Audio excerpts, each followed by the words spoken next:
Kundi la Hezbollah la Lebanon limetoa onyo kali likisema haliwezi kubaki kimya endapo vita vitazinduliwa dhidi ya Iran. Kauli hiyo imetolewa na kiongozi wa Hezbollah Naim Qassem, ambaye amesema wazi kuwa kundi hilo litasimama upande wa Iran ikiwa itashambuliwa na maadui zake. Akizungumza kwa njia ya video wakati wa hafla ya mshikamano iliyofanyika Jumatatu, Qassem alisisitiza kuwa Hezbollah inaunga mkono kikamilifu Iran pamoja na uongozi wake. Alieleza kuwa kwa mtazamo wa Hezbollah, tishio lolote dhidi ya kiongozi mkuu wa Iran Ayatollah Ali Khamenei ni sawa na tishio linaloelekezwa moja kwa moja kwa kundi la Hezbollah lenyewe.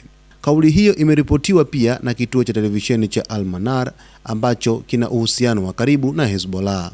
Naim Qassem alidai kuwa Marekani imekuwa ikipanga njama dhidi ya Iran tangu ilipojitokeza baada ya mapinduzi ya Kiislamu ya mwaka 1979. Kwa mujibu wake, Washington haijawahi kuikubali Iran kama taifa huru lenye msimamo wake, jambo lililosababisha uhasama wa muda mrefu kati ya pande hizo mbili. Aliongeza kuwa katika miaka 1980 Marekani ilianzisha vita dhidi ya Iran kwa njia isiyo moja kwa moja kwa kutumia mshirika wake wa wakati huo, Iraq, wakati wa vita vya Iran na Iraq. Kauli hii ya Hezbollah inakuja katika kipindi ambacho mvutano kati ya Iran na Marekani unaendelea kuongezeka, huku Marekani ikiimarisha uwepo wake wa kijeshi Mashariki ya Kati na washirika wa Iran katika eneo hilo wakitoa matamko ya vitisho na mshikamano.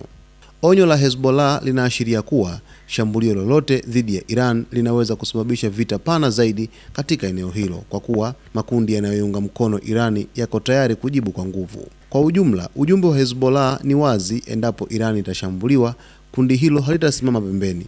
Badala yake, litachukulia shambulio hilo kama tishio la moja kwa moja kwao, hatua ambayo inaweza kubadilisha kabisa mwelekeo wa usalama na amani ya Mashariki ya Kati. Hezbollah wameapa kwamba endapo Irani itashambuliwa na Marekani, basi vita hivyo vitakuwa moja kwa moja vimeigusa Hezbollah, kwani wataona kwamba ni Hezbollah ndiyo ambayo imeshambuliwa. Kwa hiyo watachukua yale majukumu yote ya vita ya kuweza kupambana na Marekani direct, moja kwa moja. Sasa hapa kuna vita vya kikanda vinaweza kutokea. Makundi mengi ya wanamgambo Mashariki ya Kati yametoa taarifa zao kuanzia juzi, jana na hii leo kwamba endapo Irani itashambuliwa, hasa kumlenga kiongozi mkuu Ayatollah Ali Khamenei, basi makundi yote hayo yataungana kuishambulia Marekani. Jana tulishuhudia kauli ya kundi la Kataib Hezbollah kutoka pale nchini Iraq. Kiongozi wao alieleza kwamba wataivaa Marekani moja kwa moja, lakini leo hii kundi la Hezbollah la nchini Lebanon nalo pia limeapa kwamba wataungana moja kwa moja kwenye vita kuisaidia Irani pindi ambapo Irani itashambuliwa na Marekani. Sasa Marekani imeingia Mashariki ya Kati kupitia meli yake ya USS Abraham Lincoln, akidai kwamba wanakwenda kuimarisha usalama wa washirika wake na maslahi ya Mashariki ya Kati, lakini taarifa zinaeleza kwamba huenda Marekani ikaanzisha mashambulizi dhidi ya Iran, na makundi kadha wa kadha yametoa taarifa zao yakieleza kwamba yako tayari kuisaidia Irani na kuilinda Irani kwa nguvu zote.